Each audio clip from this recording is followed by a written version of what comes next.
E aí, pessoal, vamos mergulhar de cabeça na nossa análise de hoje. Sabe aquela palavra que só de ouvir já causava um certo arrepio na época da escola? Pois é, logaritmo. Muita gente acha que isso é só um pesadelo que ficou lá no quadro negro. Mas, na verdade, a gente preparou essa explicação exatamente para mudar essa visão.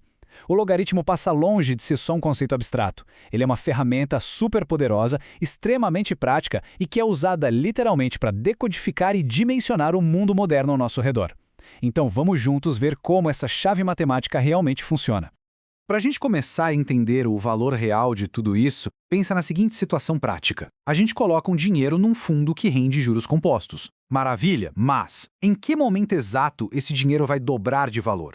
Esse é o clássico problema do crescimento exponencial. E não dá para adivinhar a resposta só olhando para a taxa de juros. Sabe por quê? Porque o crescimento vai acelerando cada vez mais com o passar do tempo. E é exatamente aí, num problema super comum do nosso dia a dia, que o logaritmo entra em cena para salvar a pátria.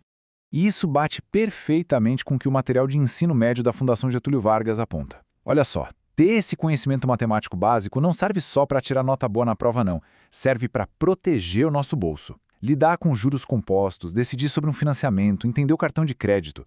Tudo isso exige que a gente saiba calcular a relação entre tempo e dinheiro. Sem dominar essa matemática do crescimento exponencial, a gente fica totalmente no escuro. O logaritmo é a chave mestra para abrir essa porta e dar essas respostas com uma precisão cirúrgica. Parte 1. A engenharia dos logaritmos, desbloqueando o crescimento exponencial. Bom, chegou a hora da gente abrir o capô e ver como as engrenagens funcionam. Para entender esse desbloqueio do crescimento, a gente precisa enxergar os logaritmos como os maiores tradutores inversos da matemática. Dá uma olhada nessa relação cíclica aí nas setas. A gente tem a base A, o nosso alvo, que é o logaritmando B, e o logaritmo C. Essa sopa de letrinhas às vezes assusta, mas a tradução é super direta. O logaritmo, na verdade, é pura e simplesmente o expoente. É o número que a gente precisa elevar à base para chegar no alvo. Por exemplo, se a base é 10 e o alvo é 1000, o logaritmo é 3. Por quê? Porque 10 elevado a 3 dá 1000. No fundo, o logaritmo só está perguntando quantas vezes eu preciso multiplicar essa base por ela mesma para chegar naquele destino final. Simples assim.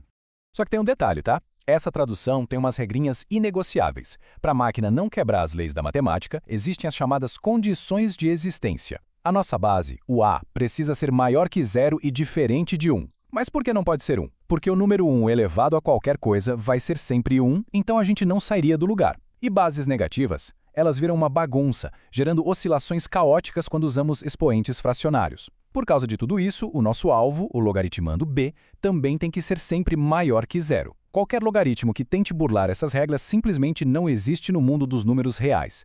Parte 2. O poder da simplificação, o maior atalho da matemática. Certo, já que entendemos as peças e as regras do jogo, vamos entrar no verdadeiro superpoder dos logaritmos. Eles não servem só para resolver equações exponenciais. Eles pegam aqueles cálculos monumentais e transformam em continhas que dá para fazer quase de cabeça. É, literalmente, o maior atalho da matemática. Aqui estão as 3 propriedades mágicas. Imagina que antes dos computadores, astrônomos e engenheiros levavam meses fazendo multiplicações imensas. O logaritmo resolveu isso porque ele pega uma multiplicação assustadora e transforma numa simples soma. Uma divisão super chata vira uma subtração amigável. E aqueles expoentes gigantescos, eles simplesmente tomam ali para frente e viram multiplicadores. Pessoal, isso não é só um truquezinho não, é uma redução estrutural absurda de complexidade que viabilizou a ciência em larga escala. E olha como essa mágica fica bonita quando a gente coloca num gráfico. Aqui temos um contraste bem visual. Do lado esquerdo, quando a base é maior que 1, a gente vê a curva subindo sem parar, é a função crescente.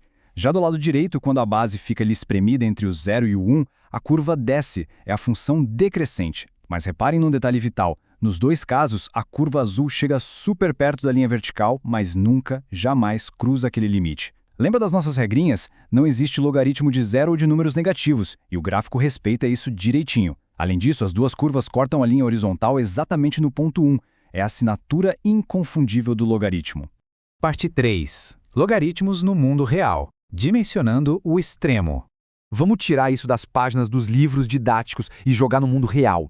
Em escalas extremas de energia e de tempo, essas curvinhas matemáticas garantem a nossa sobrevivência e seguram a economia. Na verdade, os logaritmos operam nos bastidores de praticamente todas as ciências exatas. Nas finanças, como a gente comentou, eles calculam os juros compostos. Na sismologia, sabe a famosa escala Richter? Ela é puramente logarítmica. Um terremoto de magnitude 7 não é só um pouquinho mais forte que um de 6. Ele libera quase 31 vezes mais energia. É assustador. Na biologia, a gente usa para rastrear a explosão populacional de bactérias e na física, dimensionamos o tempo certinho que elementos perigosos tipo iodo 131 demoram para perder a radioatividade e ficarem seguros. É a matemática dominando o que é absurdamente grande e o que é incrivelmente pequeno. Agora, olha bem para esse número super familiar, 100. A gente fala muito de decibéis para medir o som, né? Mas o que a maioria das pessoas não sabe é que o decibel é, adivinha, uma escala logarítmica. Um som de 100 decibéis é tão forte que pode causar danos permanentes à nossa audição em apenas 3 minutos. Mas a intensidade física real dessa energia sonora é um número tão gigantesco, com tantos zeros, que ficaria impossível de ler. A genialidade do logaritmo é pegar essa intensidade monstruosa e perigosa e espremer num númerozinho super limpo e fácil de entender, 100. Parte 4.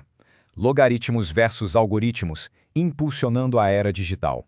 Mudando um pouquinho a marcha agora, tem uma confusão super comum hoje em dia porque essas duas palavras são parecidas, mas elas fazem trabalhos completamente diferentes no motor da nossa era digital. É essencial separar as coisas. De um lado, a gente tem os logaritmos, que são as estrelas da nossa explicação de hoje. Ferramentas puramente matemáticas. Eles amassam escalas astronômicas e desvendam crescimento exponencial. Do outro lado, a gente tem os algoritmos. Eles não são equações, eles são as receitas de bolo, as instruções passo a passo.